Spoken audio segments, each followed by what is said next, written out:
তো good evening বন্ধুরা, সন্ধ্যাবেলা চলে এলাম রান্নাঘরে। এক কথা ডবল রিপিট করলাম, কেন বলো তো? গরমে দেখছো কেমন ঘামছি।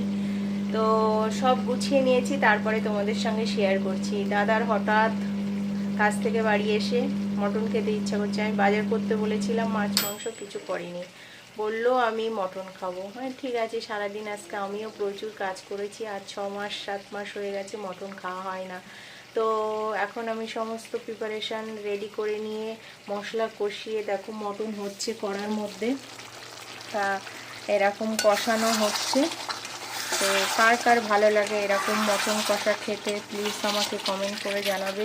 আর কে কেমন রান্না করো আমাকে জানাবে। আমি তো সিম্পল একদম শুকনো লঙ্কা, তেজপাতা, গোটা গরম মশলা ফোড়ন দিয়ে করলাম, পেঁয়াজ ফোড়ন দিলাম, ফোড়ন দিয়ে তারপরে